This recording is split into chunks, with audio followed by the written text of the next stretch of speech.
اعوذ باللہ من الشیطان اللعین الرجیم بسم اللہ الرحمن الرحیم الحمد للہ رب العالمین والصلاة والسلام علی اشرف الانبیاء والمرسلین وعلی اہل بیتہ الطیبین الطاہرین۔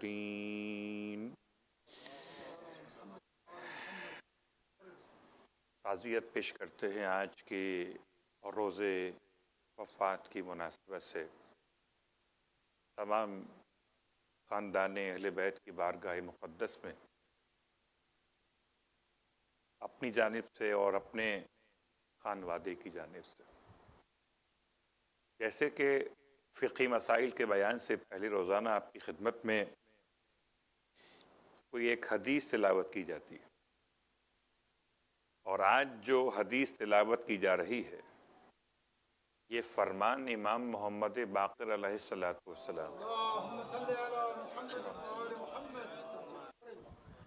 فرماتے ہیں ان اللہ خبأ ثلاثۃ فی ثلاثۃ، بے شک کہ اللہ نے تین باتوں کو تین کے اندر پوشیدہ کر دیا ہے، یا ترجمہ یوں کر لیں کہ تین کو تین کے اندر پوشیدہ کر دیا ہے۔ خبأ، پروردگار نے پوشیدہ کیا اپنی رضا کو اپنی اطاعت کے اندر، پس اب کسی بھی خدا کی اطاعت کے عمل کو حقیر مت سمجھنا۔ ہو سکتا ہے خدا کی رضا اسی ایک چھوٹے سے عمل کے اندر موجود ہو۔ سمجھانے کے لیے مثال دی جا سکتی، ہم سمجھ رہے تھے شاید نماز ایک بڑا عمل ہے اور نماز میں خدا کی رضا پوشیدہ ہے، کیا خبر تھی راستہ چلتے ہوئے جو میں نے کسی راستہ چلنے والے راہگیر کو راستہ نہ دیا نماز کے نام پر کہ مجھے جلدی پہنچنا نماز کے لیے، اور اس کے حق کو پامال کرتے ہوئے یا اسے اوائڈ کرتے ہوئے میں تیزی کے ساتھ آگے بڑھا، مجھے کیا خبر کہ خدا کی جو رضا ہے وہ کون سی اطاعت میں پوشیدہ ہے۔ میں اس کو ہیلپ کرتا، اس کا خیال کرتا، چاہے نماز میں لیٹ ہو جاتا، مجھے نہیں معلوم۔ فَلَا تَحْقِرَنَّ، امام فرماتے ہیں حقیر مت سمجھو کسی بھی اطاعت خدا کے عمل کو، ہو سکتا ہے اللہ کی رضا اسی عمل کے اندر ہو۔ کبھی یہ سوچ کر وضو کے مستحبات کو ہم چھوڑ دیتے ہیں، بس ٹھیک ہے واجب کافی ہے، کیا خبر کہ خدا کی رضا جو ہے وہ اسی عمل کے اندر موجود ہو۔ پھر امام فرماتے ہیں خدا نے اپنی ناراضگی کو پوشیدہ کر دیا ہے اپنی معصیت کے اندر، تو خدا کی معصیت کے کسی کام کو حقیر مت سمجھنا کہ چلیں اس سے کیا ہوتا ہے، یہ تو چھوٹا سا کام ہے، بڑے کام میں خدا کی ناراضگی ہوگی، یہ کام چھوٹا سا ہے۔ اس سے ہمارے یہاں سب سے آسان کام ہے غیبت، سب سے آسان کام ہے تہمت، سب سے آسان کام ہے نکتہ چینی، خود عمل کرتے نہیں اور جو عمل کر رہا ہو اس کے عمل پر اعتراض کرتے ہیں، سوء گمان کرتے ہیں کہ اس نے یہ بنا لیا، اس نے یہ کھا لیا، اس نے یہ کر دیا۔ یاد رکھیے کہ جن کو ہم چھوٹا سمجھ رہے ہیں، ہو سکتا ہے اس چھوٹے گناہ کے اندر ہی، اس صغیرہ گناہ کے اندر، یہ جو مثال کبیرہ گناہ کی تھی نا، چھوٹے گناہ کے اندر ہی ہو سکتا ہے خدا کی ناراضگی پوشیدہ ہو۔ پھر امام فرماتے ہیں پروردگار نے اپنے اولیاء کو اپنی مخلوقات میں چھپا دیا ہے۔ خبردار خدا کی مخلوقات میں، خدا کے بندوں میں کسی کو حقیر مت سمجھنا، ہو سکتا ہے کہ جس کو تم حقیر سمجھ رہے ہو، بیچارہ غریب سا مومن ہے، چھوٹا سا کام کرتا ہے، کتنا چھوٹا کام، کھجور بیچتا ہے، کتنا چھوٹا کام، خربوزہ بیچتا ہے، کتنا چھوٹا کام، ٹھیلا چلاتا ہے، اللہ اکبر، اور کہاں وہ صاف ستھرا مومن جو گاڑی سے اتر کے آتا ہے، اور کہاں وہ ٹھیلا چلانے والا۔ یاد رکھیے، امام کا فرمان ہے کہ خدا نے اپنے اولیاء کو چھپا دیا ہے اپنے بندوں میں یہ نہیں کہتے مولا جس کے پاس گاڑی ہے وہ ولی نہیں ہو سکتا، مولا یہ نہیں کہتے جو ٹھیلا چلانے والا وہی ولی ہے، یہ نہیں کہتے مولا۔ مولا تو انسانوں کو، انسانوں کے ساتھ رویہ کیسا اختیار کرنا چاہیے اس کو بیان کرتے ہیں، تاکہ اگر خدا کا ولی ہو سکتا ہے صاحب حیثیت ہو سکتا ہے صاحب غربت ہو، تو کسی بھی بندے خدا کا حقارت کے ساتھ اس کے ساتھ پیش آنا انسان کے لیے مناسب اور جائز نہیں ہے۔ ہو سکتا ہے وہ اللہ کا ولی ہو۔ اور یہ فرمان معصوم کے بعد اب آج ہم مکمل کریں گے انشاءاللہ اس چیپٹر کو، خمس کے، اور کل سے پھر انشاءاللہ وصیت اور میراث کے چیپٹر کا آغاز کریں گے تاکہ فقہی مسائل آگے بڑھ سکے۔ خمس کے کچھ مسائل یہاں سے، کچھ مسائل آغا کی ویب سائٹ سے جو ڈاؤن لوڈ کیے گئے بشکل سوال و جواب۔ جی بالکل 17 نہیں ہے، اب ہم چل رہے تھے خمس کے مصرف پر، 18 کل ہو چکا تھا، 18 آج ہے، اور اسی لیے یہ مسئلہ جو بیان ہو رہا ہے آغا سیستانی کا آپ کی توضیح سے، مسئلہ نمبر واضح 1812 اور خمس کا مصرف، یا آپ خمس کہہ لیجئے۔ اگر انسان پر کسی سید، آپ سید کہتے ہیں، کہ یا ایسی سیدانی کے اخراجات واجب ہوں جو اس کے واجب النفقہ میں نہیں، یعنی بیوی نہیں ہے، تو احتیاط واجب کی بنا پر وہ اس سید یا سیدانی کے خوراک اور پوشاک کے اخراجات اور باقی واجبات، واجب اخراجات اپنے خمس سے ادا نہیں کر سکتا۔ خلاصہ یہ بنا کہ جس کی ذمہ داری مجھ پر واجب ہوتی ہے، چاہے وہ نکاح کے عنوان میں گھر میں ہو یا نکاح کے عنوان میں گھر میں نہ ہو، کسی اور عنوان سے اس کی کفالت مجھ پہ واجب ہے، اگر جس کی کفالت واجب ہو، اگر وہ سید ہو، مرد یا عورت، تو میں اپنے سہم سادات سے اس کے واجب اخراجات پورے نہیں کر سکتا۔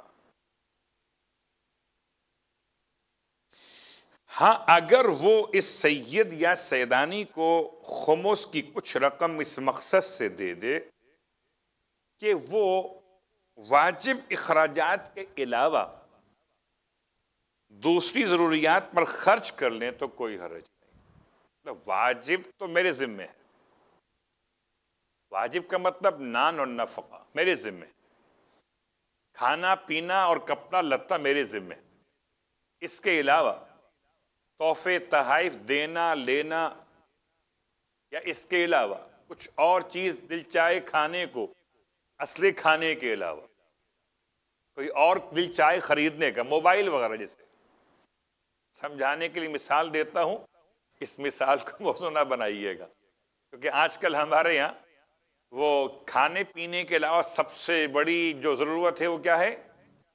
خیر، تو کہتے ہیں اس مد میں وہ سہم سادات دے سکتا ہے۔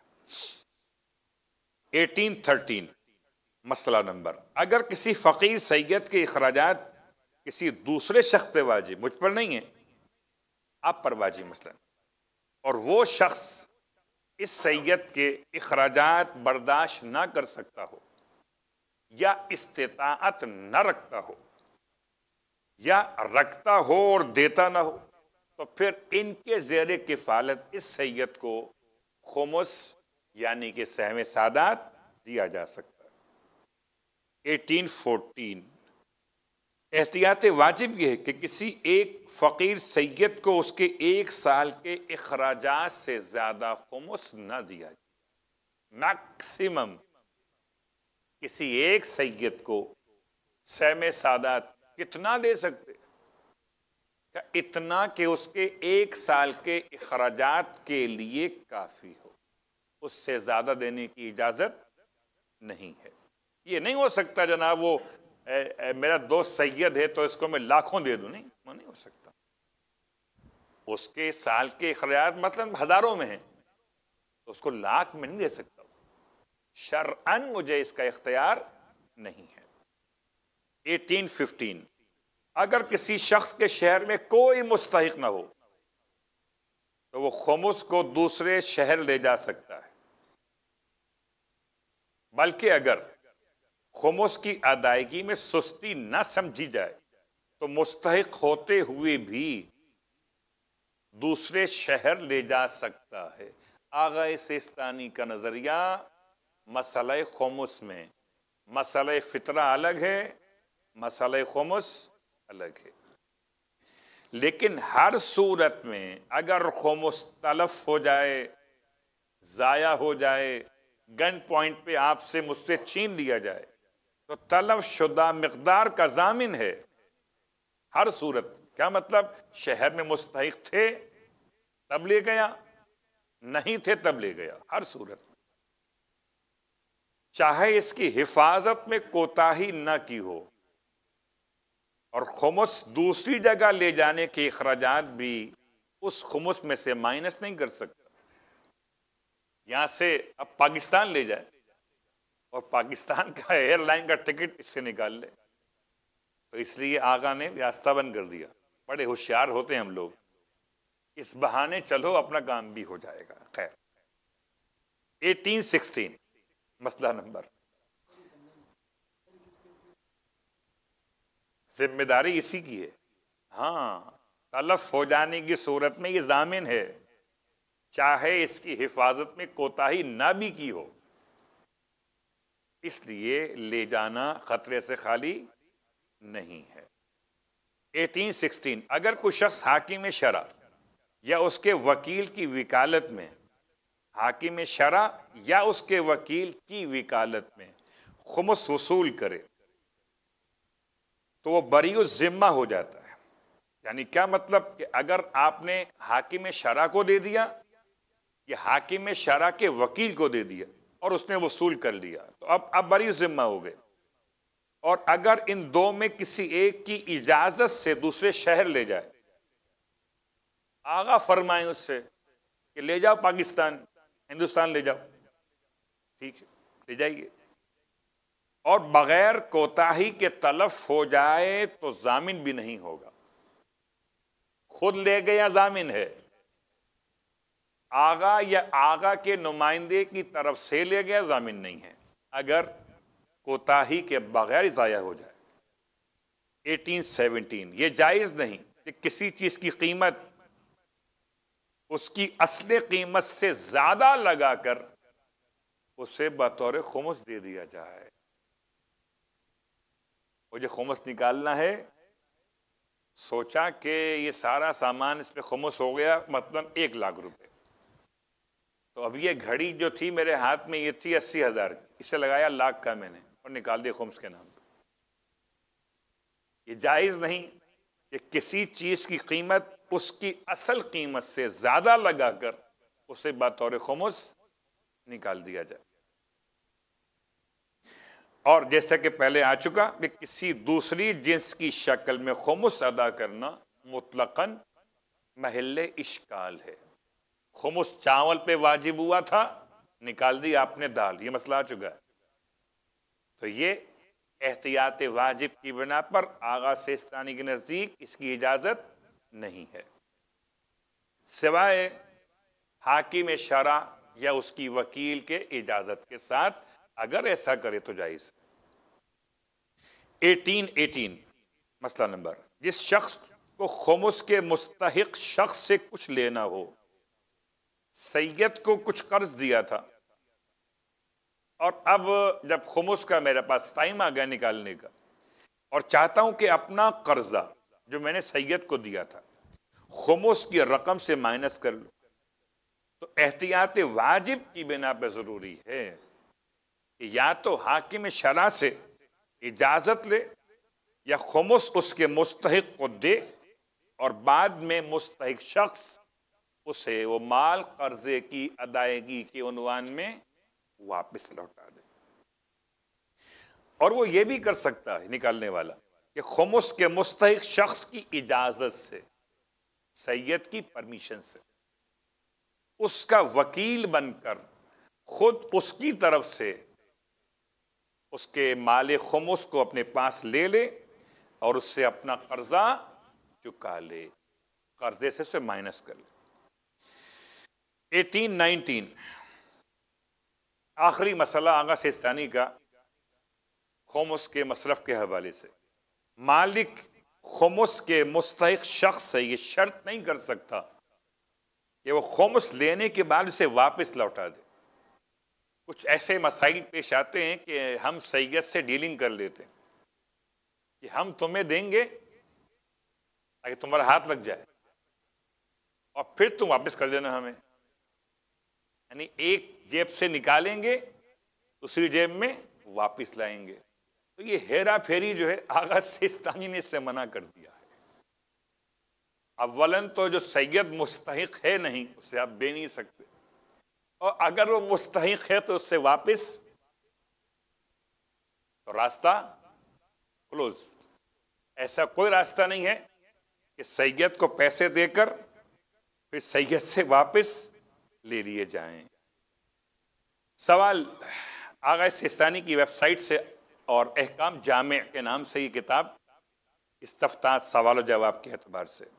سوال نمبر 1، خواتین کی عادت ہوتی ہے کہ وہ کپڑے اور زیورات زیادہ سے زیادہ جمع کر کے رکھتی ہیں، کیا ان چیزوں پر خمس دینا واجب ہے؟ جواب، جب تک ان کی شان سے زیادہ جمع کرنا صدق نہ آئے خمس واجب نہیں ہے، اور جب زیادہ صدق آئے ان کی شان سے اور وہ اشیاء سال بھر تک باقی رہیں تو جتنی زائد مقدار شان سے بڑھ گئی تھی اس مقدار کے اعتبار سے خمس دینا واجب ہوگا۔ یعنی پوری الماری بھری ہے کپڑوں سے، جیسے ہی فیشن بدلا یا گھر کی ماسی نے وہ کپڑا پہن لیا تو پھر گھر کی مالکن نہیں پہن سکتی۔ سوال نمبر 2، کہتے ہیں ہمارا بینک سال کے آخر میں میرے اور میرے گھر والوں کے سفر کے لیے ٹکٹ کے پیسے دیتا ہے۔ یہ سوال کسی بینک والے کا لگتا ہے، اور اس کے علاوہ بھی کچھ اور مبلغ دیا جاتا ہے اس کے بونس کے عنوان سے، جو کہ 1 یا 2 ماہ کی تنخواہ کے برابر ہوتا ہے۔ تو کیا اس رقم کے ملنے پر خمس واجب ہے؟ جواب، یہ مال جب آپ کے قبضے میں آ جائے، بونس یا اس طرح کے فری ٹکٹس اور خمس کی سالانہ تاریخ تک باقی رہے تو اس پر خمس دینا واجب ہے۔ سوال نمبر 3، کیا خمس کی تاریخ آ جانے پر فوراً ادائیگی کرنا واجب ہے یا ڈیلے کیا جا سکتا ہے، یعنی تاخیر ہو سکتی ہے؟ جواب، خمس کی معینہ تاریخ پر خمس کی ادائیگی واجب ہے اور اس میں تاخیر کرنا جائز نہیں، اور مال خمس کا علیحدہ کر کے رکھ دینا کافی نہیں ہے، بلکہ ادائیگی اسی وقت حساب ہوگی جبکہ اس کے مستحق یعنی سہم سادات اور سہم امام یا حاکم شرع یا اس کے وکیل تک پہنچا دیا جائے۔ گھر میں رکھ کر میں نے الگ کر دیا ہے، یہ آپ کی ادائیگی قابل قبول نہیں ہے آغا سیستانی کے نزدیک۔ اگلا سوال، اگر کسی کا سسر خمس نہیں دیتا تو اس کے اس مال کا جو اپنی بیٹی کے لیے خرچ کرتا ہے کیا حکم ہے؟ سسر خمس نہیں دیتا تو بہو کیا کرے؟ جواب حلال ہے، مال استعمال کرنا سسر کا، اگر سسر خمس نہیں دیتا تو بہو کے لیے حلال ہے۔ اگلا سوال، میری بیٹی کا انتقال ہو گیا ہے، اس کی کوئی اولاد نہ ہونے کی وجہ سے مجھے میراث ملی۔ اگر خیر مسئلہ یہ جیسا بیان کیا گیا سوال ہے تو میں اس میں کوئی تبدیل نہیں کر سکتا۔ اس کے کوئی اولاد نہ ہونے کی وجہ سے مجھے میراث ملی، اس میں خمس، جواب میراث کا مسئلہ آ چکا ہے، خمس واجب نہیں ہے میراث کے اندر۔ اگر باپ سے بیٹے کو ملے یا بیٹے سے باپ کو ملے۔ اگلا سوال، حکومت کی طرف سے کچھ پیسہ میت کے زندگی کے بیمے کی وجہ سے ملا ہے، یعنی انشورنس، تو کیا اس میں بھی خمس؟ جواب اگر واقعی بیمہ ہو یعنی انشورنس ہو اور 1 سال تک ضرورت میں استعمال نہ ہو تو اس پر خمس ہے۔ 1 سال تک استعمال نہ ہو ملنے کے بعد تو اس پر خمس ہے۔ سوال، کرایہ دار مکان مالک کو جو ڈپازٹ کے طور پر رقم دیتا ہے، کرایہ دار مکان مالک، تو کیا اس پر خمس واجب ہے؟ اور کیا مکان مالک کو کرایہ دار سے ملنے والی ڈپازٹ کی رقم کا خمس دینا واجب؟ دونوں کی بات ہو رہی ہے، میں کرایہ دار، آپ مالک مکان، میں دوں ڈپازٹ کی رقم، تو کیا مجھے اس رقم کا خمس نکالنا ہے جو میں دے رہا ہوں؟ آپ نے مجھ سے لی، آپ مالک مکان، تو آپ کو ملی مجھ سے، تو کیا آپ کو نکالنا ہے؟ جواب کرایہ دار پر جب پیسہ واپس لے، یعنی میں کرایہ دار جب پیسہ واپس لے ڈپازٹ کا تو خمس واجب ہے، مالک مکان پر خمس واجب نہیں ہے، چونکہ مالک مکان کا یہ اپنا مال نہیں ہے۔ اگلا سوال، میرے پاس 2 گھر ہیں، سبحان اللہ، ایک میں رہتا ہوں، 2 گھر ہیں، ایک میں رہتا ہوں، اور دوسرا کرائے پہ دیا ہے، ایک میرے نام ہے اور دوسری میری بیوی کے نام ہے، کیا کرائے والے گھر پر خمس واجب ہے؟ جواب ہاں واجب ہے۔ 2 گھر ہیں، ایک میں رہتا ہوں، ایک کرائے پہ دیا ہوا ہے، بیوی کے نام جو ہے، بیوی کے نام پر ہے یا آپ کے نام پر ہے، 2 گھر کا مطلب ایک ایکسٹرا گھر ہے۔ ایکسٹرا گھر کا مطلب وہ آپ کی سیونگ ہے، اس سے آپ پراپر منافع لے رہے ہیں، کرایہ لے رہے ہیں، اس واجب ہے۔ اگلا سوال، اس پہ سوال جواب نہیں ہے، یہ خود سوال جواب ہے۔ اگلا سوال، ایک مالی مشکل کی وجہ سے قرض کے لیے درخواست دے دی اور کچھ مدت کے بعد مجھے قرضہ مل گیا، انہی ایام میں خمس نکالنے کی تاریخ بھی آ گئی، تو کیا جو میرے پاس رقم آئی ہے لون والی، قرض والی، تو کیا اس کا خمس دوں؟ جواب اس پر خمس نہیں ہے۔ اگلا سوال، گھر، کھیت، پلاٹ، گیرج اور استبل پر خمس کا کیا حکم ہے؟ جواب ہر وہ آمدنی جو سالانہ خرچ سے بچ جائے اور ضرورت میں استعمال نہ ہو اس پر خمس واجب ہے۔ اب چاہے وہ گھر سے آمدنی ہو، گیرج سے ہو، استبل سے ہو، کہیں سے بھی ہو۔ اگلا سوال، بچے کی پیدائش پر سسرال والے جو بچے کو سامان جیسے کھلونے وغیرہ دیتے ہیں تو کیا اس پر خمس ہے؟ اور اگر آئندہ وہ ان اشیاء کو فراہم نہ کر سکتا ہو، یعنی اتنا اچھا سامان جو دیا تو میرے پاس تو نہیں اتنے پیسے کہ دوبارہ فراہم کر سکوں اس کو، تو کیا حکم ہے؟ جواب اگر 1 سال گزرنے سے پہلے استعمال ہو تو اس پر خمس واجب نہیں ہے۔ اگلا سوال، اگر معلوم ہو کہ فلاں شخص خمس و زکوٰۃ نہیں دیتا تو اس کا سامان استعمال کرنا کیسا ہے؟ جواب جائز۔ اگلا سوال، ایسا سنار جس کے پاس کافی تعداد میں سونے کے سکے ہیں، زکوٰۃ کے بارے میں اس کا کیا وظیفہ ہے؟ جواب اس پر زکوٰۃ نہیں ہے مگر اس کا خمس واجب ہے۔ سونے کے ان سکوں پہ زکوٰۃ نہیں ہے مگر اس کا خمس واجب ہے۔ سوال، 15 سال پہلے میرے والد نے ایک گھر خریدا تھا جس کا خمس 12 لاکھ تومان بنا تھا۔ اب اگر وہ خمس دینا چاہیں تو کس طرح دیں گے؟ موجودہ قیمت پر جو بڑھ چکی ہے یا اسی قیمت پر؟ اور وہ نمازیں جو اس گھر میں پڑھی ان کا حکم کیا ہے؟ جواب، اگر اس پیسے پر خمس واجب ہو گیا تھا تو جتنا واجب ہوا تھا اتنا ہی دینا کافی ہے، اور نمازیں صحیح ہیں۔ جو مکان خریدا تھا اگر اس پیسے سے لیا تھا کہ جس پر خمس واجب ہو چکا تھا، جتنا واجب ہوا تھا اتنا ہی ادا کیا جائے گا، اور نمازیں صحیح ہیں۔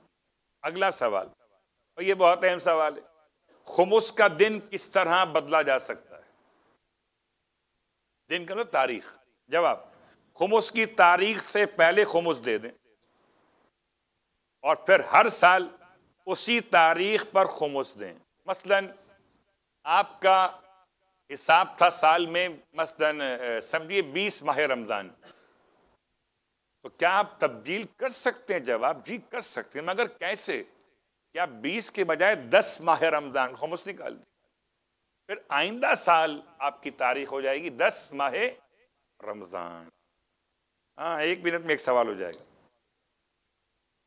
ایسے سوال، ایسے لباس میں پڑھی گئی نماز اس کا خمس دیا گیا ہو اور ہمیں معلوم نہ ہو کہ اس کا خمس دیا گیا ہے، اس کا کیا حکم ہوگا؟ یعنی ایسے لباس میں پڑھی گئی نماز جس کا خمس دیا گیا ہے یا نہیں دیا گیا ہمیں معلوم نہیں۔ اس صورت میں نماز صحیح ہے کہ اذان ہو رہی؟ صلوات پڑھیں محمد و آل محمد۔